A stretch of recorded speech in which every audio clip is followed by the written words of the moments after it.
মাসকান্দার কেমন হয়েছে কইতা হাদিসের ঘটনা রাসূল সাল্লাল্লাহু আলাইহি ওয়াসাল্লাম রাস্তা দিয়ে যাইতেছে, এক চৌরাস্তার মধ্যে যায় দেখে কালো হাফসি মহিলা দব বাজাইতেছে আর গীত গাইতেছে। রাসূল সাল্লাল্লাহু আলাইহি ওয়াসাল্লাম দিক্কা দাঁড়ায় হেরে দেখতেছে,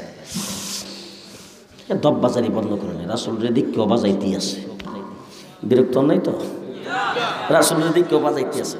হুজুর আকরাম সাল্লাল্লাহু আলাইহি ওয়াসাল্লাম যখন দাঁড়ায় দেখতেছে, আবু বকর সিদ্দিক পেছন দিক দিয়ে আইসা, আবু বকর সিদ্দিক ও মহিলার কিছু বলে না, কারণ রাসূল যখন দেখতেছে আবু বকর সিদ্দিকও দাঁড়ায় দেখতেছে। খুব শখে দব বাজাইতেছে আর গীত গাইতেছে। দুজন দাঁড়ায় রইছে, দব বাজাইতে আছে, গীত গাইতে আছে। হঠাৎ করে কোনো কিছু বলা কোয়া নাই, ঠাস করে দব বাজানোটা বন্ধ করিয়া দবটারে ফাঁসার নিচে দিয়া একবারে সবকিছু চুপচাপ হইয়া ফিরিস্তা দপ্তর কাপড় দিয়ে ডাইকিয়া ফিরিস্তা হইয়া চুপচাপ বইছে, নড়াচড় করে না। আল্লাহ নবী ভাবতেছে ঘটনা কি রে, আমি আইলাম বন্ধ করলো না, আবু বকর সিদ্দিক আইলো বন্ধ করলো না, এখন হে হঠাৎ করে আমরা কিছু কইলাম না বন্ধ করে নিল কি লিগিয়া? সব গুরানি দিয়ে তাকায় দেখে উমর ইবনুল খাত্তাব আইছে। কেডা আইছে? উমর ইবনুল খাত্তাব আইছে দেখে আল্লাহ নবী মুস্কি হাসি দিছে। কথা বুঝেন নাই?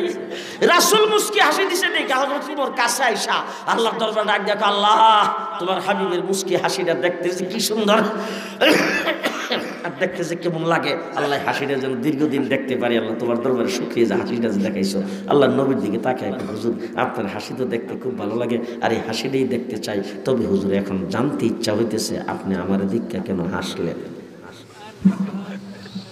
আল্লাহ নবী সাল্লাল্লাহু আলাইহি ওয়াসাল্লাম মুস্কি হাসি দিয়ে উমর ইবনুল খাত্তাবের ডাকে কো, ওই যে মহিলাটা ফেরেশতার মতো বই রয়েছে দেখছো, তো ওই মহিলাটা আমি আইসি দব বাজাইতেছিল, গীত গাইতেছিল, হ্যাঁ আমার দিককে দব বাজানোর দিককে গীতকে বন্ধ করে নেয়। এরপর একটু পরে আবু বকর সিদ্দিক এসে আবু বকর সিদ্দিককে দেখেও সে বাজাইতেই আছে। হঠাৎ করে যেই মাত্র খালি তোমারে দেখছে, সাথে সাথে দবটা বাজানো বন্ধ করিয়া ফাঁসার নিচে দিয়ে দেখো ফেরেশতা।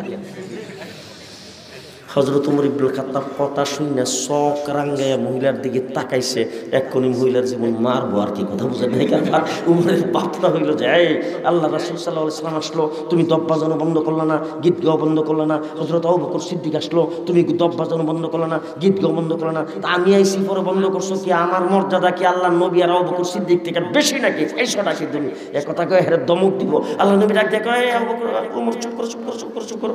ওই মহিলার কোনো দোষ নাই, মহিলার কিছু কইও না। আসল ঘটনাটা হয়েছে কি, মহিলার দিয়া শয়তানে কাজটা করাইতেছিল।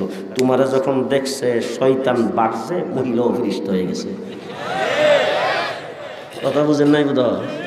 উমর যেখানে যাবে এখানে মিস্টার ইবলিস। হ্যাঁ, রাসূলুল্লাহ সাল্লাল্লাহু আলাইহি ওয়াসাল্লাম বদরের যুদ্ধে ৭০টারে মুসলমান ধরে লইছে, ৭০টারে মারছে আবু জাহিল্লা সুদ্দা, আর বাকি যে কাপড় ফুল্লা দূরছে তার মধ্যে কোনো সন্দেহ নাই তো। ঘুমাইছে বোধ? হ্যাঁ, ৭০ জনের যে বন্দি করে আনছে, আল্লাহ নবী ডাকছে মিটিং দেখে একজন করে জিজ্ঞেস করতেছে। তা আবু বকর সিদ্দিককে জিজ্ঞেস করছে, আবু বকর বলেন তো দেখি এদের ব্যাপারে কি সিদ্ধান্ত?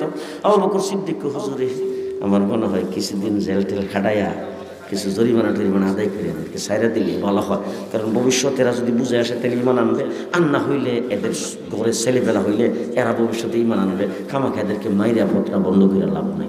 হযরত উমর রেজি গেছে, উমর ইবনুল খাত্তাব আপনার মতামত কি? উমরকে মিটিং ডেকে যে সময় নষ্ট করতেছেন, আমি তো হিডারই পক্ষে না।